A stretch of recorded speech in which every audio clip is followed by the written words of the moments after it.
Women are weird. They have atypical symptoms, and they don't fit in a cardiac model of how a patient should be. This is what I learned when I was in training for cardiology in the 80s. Women just didn't fit in the male standard as they should.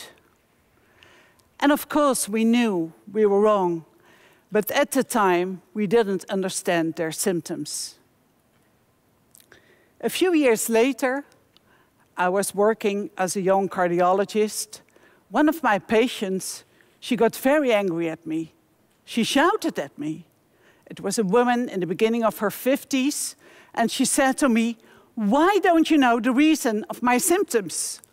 I have chest pain, and you've done a lot of investigations, a bicycle test, even a coronary angiogram, and you still don't know what I have. And you know what? I feel worried. Heart disease is in my family. My mother died of a heart attack when she had my age. I want to know an answer. What's wrong with me?" I didn't know what to say.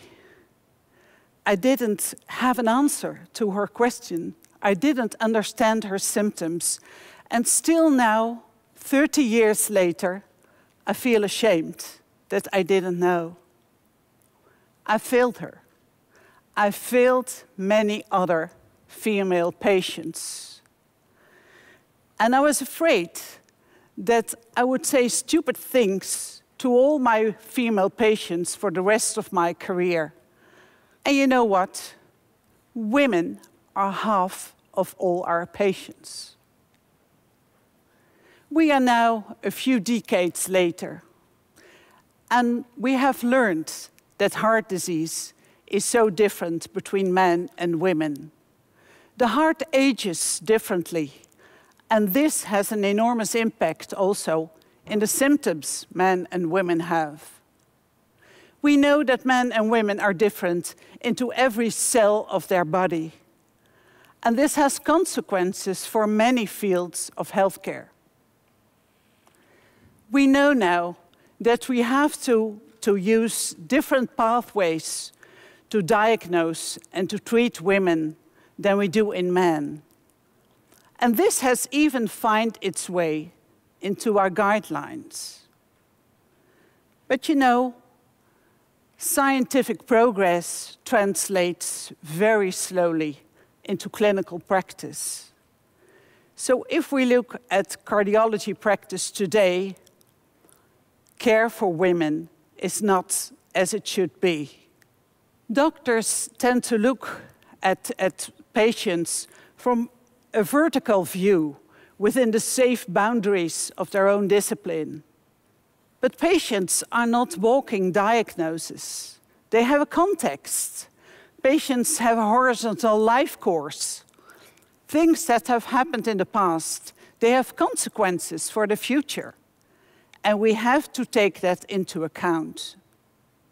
Not only biology is different between men and women, communication styles are also very different. Men communicate in a very direct way. They tell, "These are my symptoms, what is your answer?" Women tell stories, and they connect things with each other which are not always true. And it often happens that the most important message comes at the moment when patients are about to leave the office. And this is a missed opportunity. This may lead to wrong diagnosis. We may misdiagnose. So it's important for women to take this into account. Prepare your visit and try to communicate in a more direct way. Healthcare is changing over time, and you can be part of that change. You can help your doctor to think in a more sensitive, gender-sensitive way, like that woman did to me 30 years ago. Try to connect with your doctor.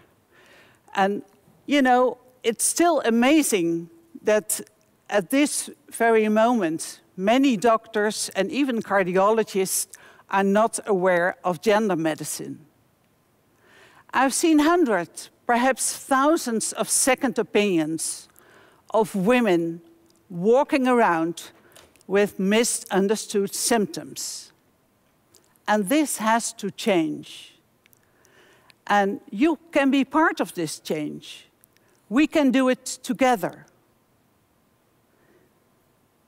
What can you do about it? Try to connect with your doctor. Dare to connect with your doctor, perhaps by asking a personal question. You know, doctors are also human beings in the white coat. They have their problems, they have sorrows, they have joy, happiness, but perhaps they also have diseases. Try to connect with your doctor.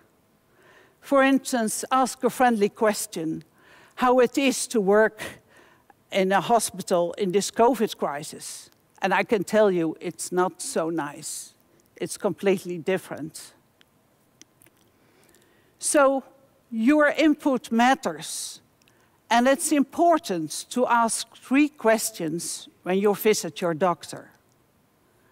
What is the reason of my symptoms?